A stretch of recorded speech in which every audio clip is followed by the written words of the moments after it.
All right, let's get to the real news. Republicans have won House majority, okay? Guess what they're going to do with that? You know what is to come for the Democratic Party, but that doesn't really matter because we all know who runs the country. It is the Republican Party. So what are they doing with their newfound a little bit of just a tad bit of strength that they have now? What are they going to do with that? Huh? What are they going to do? What are they going to do? Guess what they're going to do? They're going to show Hunter Biden's cock, okay, to every goddamn American. They're literally going to make you sit in one of those like Clockwork Orange style seats and open up your eyeballs with pliers to force you to see Hunter Biden's fat cock and any number of photos that are going to come out of these new investigations into Hunter Biden's laptop. Let's take a look, baby. Begin, though, with a major shift in power on Capitol Hill.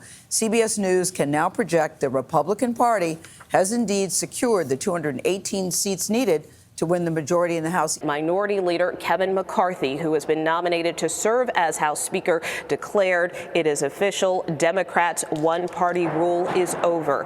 GOP party leaders have vowed that oversight of the Biden administration will be at the top of their agenda, including the withdrawal from Afghanistan. Let's go! New Benghazi, baby! Dude, I fucking love this. I love this. I love this, dude. Our 13 brave soldiers, baby. And Hunter Biden's overseas business dealings. They also plan to look into the origins of COVID. McCarthy will have to contend with a smaller than... Wait, hold up. Origins of COVID? That happened under Trump, didn't it?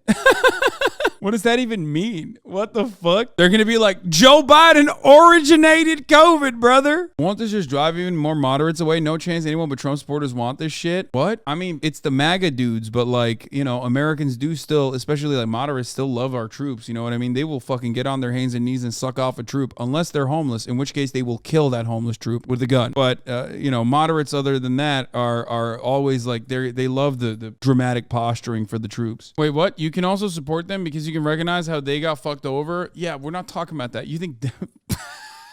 This guy in the chat said Republicans recognize how... Moderate Republicans recognize how the troops got fucked over. Bitch, they don't give a fuck, dude. They're like, oh, whatever, losers, win some wars first, okay? That's the take. That's literally here. That's the heart of America take, okay? Yeah. We'll fucking do this to you when we see you at in line in your fatigues for jalapeno poppers, okay? You'll get into the airplane first, but you know, you're on your own, bitch. Yeah, well, that's right. Well, protections for same-sex and interracial marriages could soon be codified into federal law after the legislation cleared a key procedural hurdle in the Senate Wednesday. 12 Republicans joined the entire Democratic caucus in voting to move the bill forward. Lawmakers are also hoping to pass an elections reform bill that would prevent future presidential candidates from obstructing the electoral vote process. I love that the Republicans are mad at this.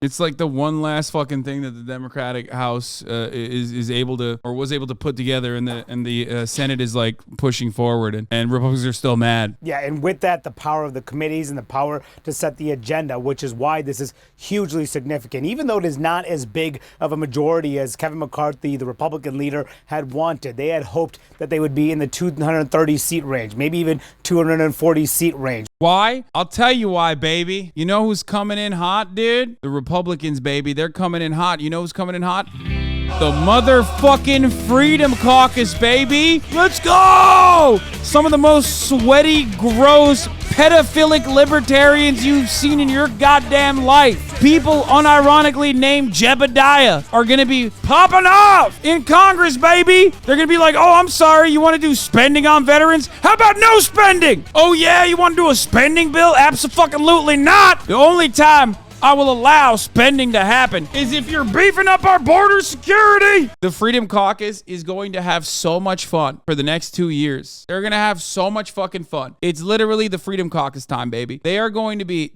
running the fucking show over there. Republicans are going to, first of all, get ready for government shutdowns. It's their favorite thing to do. They don't care.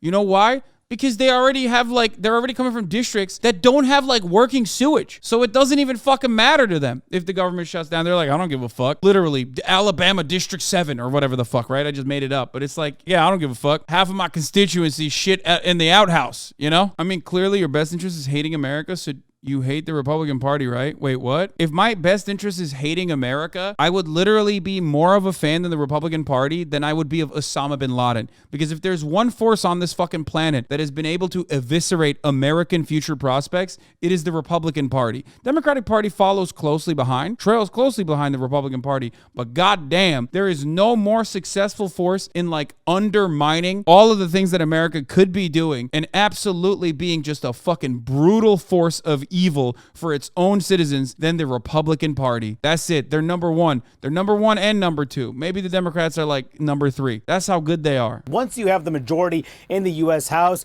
you have the chairmanships and each of the key committees. That means you have subpoena power. You can set schedules for hearings. You can call cabinet secretaries to come testify. You can do what your party wants to do. On the floor of the House, the Speaker of the House Majority Leader get to set the exact schedule, what they're going to bring to the floor, what they refuse to bring to the floor, and decide the priorities, which is why winning back one chamber of Congress will have significant ramifications. Bro, they started off, they already started. We know. Immediately, the first thing that they did was start an investigation into Hunter Biden. LMFAO, my district's in the middle of bulldozing low-income housing to build a multi-million-dollar tennis facility so more rich people move here. Tell me again how Republicans support troops, many of whom who have to live in low-income housing. By the way, this is Nashville. I feel like it'll be news when actual evictions start next year. Oh, dude. Republicans will literally... You know how like there was a lie that, you know, people were spitting on the veterans that were coming back from Vietnam? Republicans would unironically spit on veterans, okay? They would, as they're on their way out from being evicted from their low-income housing. These motherfuckers don't give a shit, okay? And neither do the Democrats, really. I mean, holy fuck. Remember, they ran on inflation. What is the first thing that they do now that they have the House? Hunter Biden's cock. The fuck? What happened? I thought you guys wanted to control inflation. Isn't that what you guys were running on? No.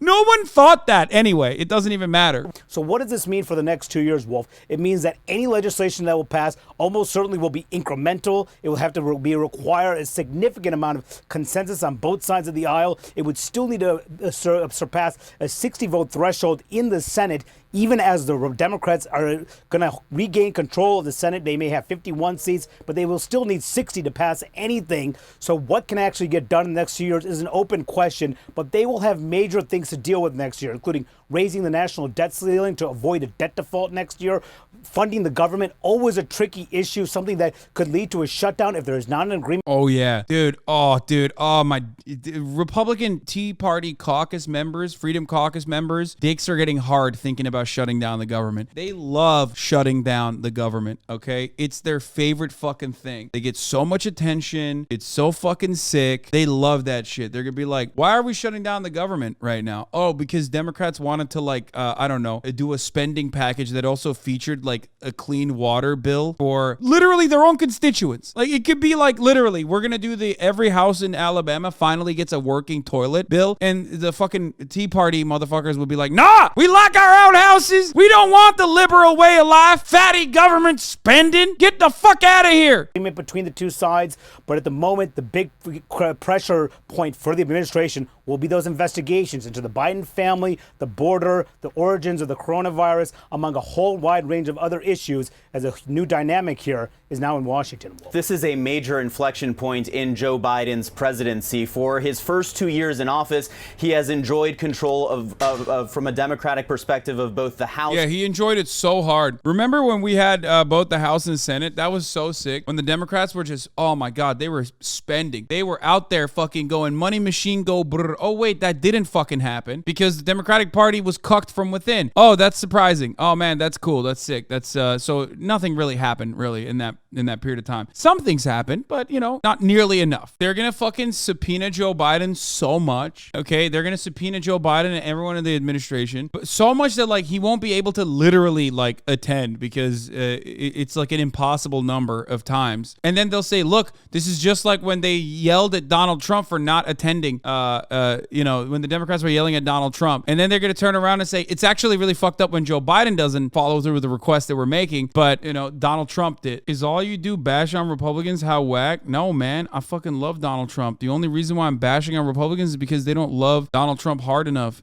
How dare you don't understand, brother? Look at this. Would someone who bashes on Republicans have patriotic Santa right behind him? I know he's not white, but I know it is ethnic Santa, but also think about the MAGA hat. I unbanned you because you're clearly a truth teller. You're just a little confused right now. It's okay. Let's talk a little bit about this. The Senate, the Democrats will be the majority in the new Senate, but the Republicans... Your mods seem a bit butthurt. Lamount, yeah, they're just, they just don't want the truth to come out. That's what it is. But you obviously are a brave truth teller, so keep spitting your truth, my friend. What are you most excited about with the Republican majority in the House? I'll start. Hunter Biden's penis investigation is pretty cool. I think he's the most corrupt person in the White House. Hunter Biden is, because he is the real president. Joe Biden, he's old, He has no control over his bodily faculties. So it's actually Hunter Biden that's running the show for the big guy, right? And actually, he's doing it at the behest of China and Ukraine, who seem to be on the opposing sides of a war that's being waged inside of Ukraine, but also at the same time, simultaneously, they're actually together undermining American authority. They are afraid of America's riz, if you will. And Nia, I think one of the first things the Republican majority in the House probably will do is eliminate the January 6th Select Committee. Oh, yeah, I think that's exactly right. I mean, it's as good as gone right now. And listen, that's why you saw the Democrats, when they were in control, do as much work as they did. And my goodness, they interviewed hundreds of witnesses and put on really... Man, they did such a good job. Oh, no. I love that that's the primary concern here. Compelling hearings. That is gone, and we'll see the reverse of that, right? We'll see investigations into the Biden administration, investigations into the Afghanistan withdrawal, and it'll be something that the Biden administration will have to deal with. Democrats say in some ways maybe that won't be a terrible thing, because it could show Republicans overreaching, right? Focusing on issues that don't necessarily benefit average Americans as they grapple with inflation and a tough economy. And does that make Biden sort of look like he's a... No, that will just only make Biden look bad. There is a reason why there was a dramatic sea change within American politics in the McConnell era. Obstructionist policies in the Republican Party are literally received positively, more positively than bipartisan compromise. Mitch McConnell literally said, I'm going to make sure Barack Obama is a one-term president. And since then, anytime they've held on to a majority in either the House of Representatives or the Senate, it's always the same. Not an ounce of fucking compromise, with the exception of like this past cycle where there was some compromise. One of the other things they may investigate is the January 6th committee. Sure. Yeah. The Republicans have been complaining that they don't have access to all of these transcripts and interviews. I know one of the things the committee is dealing with right now is what do they release before they turn into a pumpkin and they're no longer in control.